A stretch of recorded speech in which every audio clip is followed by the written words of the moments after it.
بسم اللہ الرحمن الرحیم۔ کچھ اہم اور بنیادی دو تین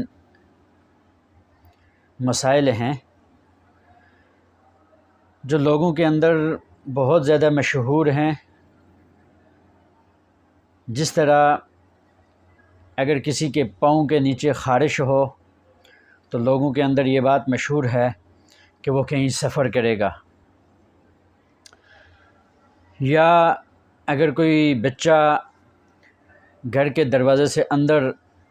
مڑ کر گر جائے تو لوگوں کے ذہن کے اندر یہ بات مشہور ہے کہ ہمارے گھر کے اندر کوئی مہمان آئیں گے، یا اگر گھر کے دیوار پر یا گھر کے قریب آ کر کوا بولے تو تب بھی لوگوں کے ذہن کے اندر یہ بات ہوتی ہے کہ ابھی ہمارا کوئی مہمان آنے والا ہے۔ یا اگر کسی کی ہتھیلی پر خارش ہو جائے تو لوگوں کے ذہن کے اندر یہ بات ہوتی ہے کہ کچھ پیسے آئیں گے۔ بعض لوگوں کے ذہن میں یہ ہوتا ہے کہ دائیں ہتھیلی میں اگر خارش ہو تو پھر پیسے آئیں گے، اور اگر بائیں ہتھیلی میں خارش ہو تو پھر کوئی نقصان ہوگا، ہم سے پیسے جائیں گے۔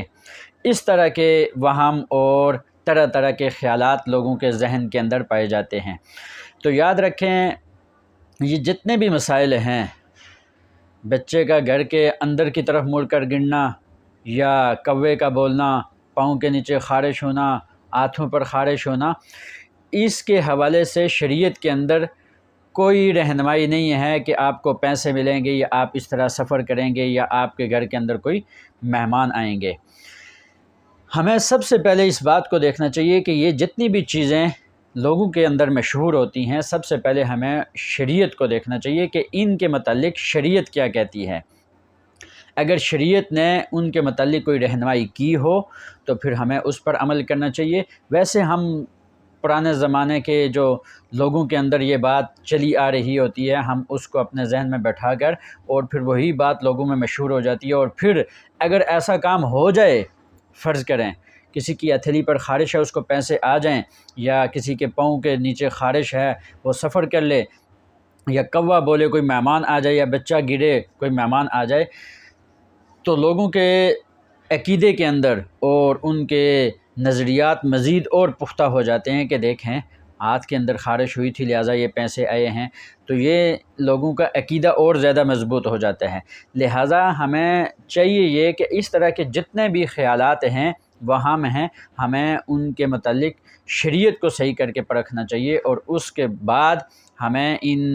اگر شریعت کوئی رہنمائی کرتی ہے تو ہمیں اس پر عمل کرنا چاہیے، اور اگر شریعت کسی اعتبار سے رہنمائی نہیں کر رہی تو ہمیں ایسے خیالات اور ایسے وہم جو ہیں ان کو چھوڑ دینا چاہیے۔ یہ جتنے بھی مسائل ہیں ان کے متعلق شریعت سے کہیں کوئی رہنمائی نہیں ملتی۔ یہ تو ڈاکٹری اعتبار سے بعض لوگوں نے یہ کہا ہے کہ خارش اس وجہ سے ہوتی ہے کہ جب خون حرکت کرتا ہے، دل کی طرف چڑھتا ہے، تو نسیں جو ہوتی ہیں تو وہ اپنی سمت کو تبدیل کرتی ہیں، اس وجہ سے خارش ہوتی ہے۔ بہرحال یہ ایک سائنس کی باتیں ہیں، لہٰذا شریعت اس اعتبار سے کوئی رہنمائی نہیں کر رہی۔ اللہ تعالی ہمیں سمجھنے کی توفیق عطا فرمائے۔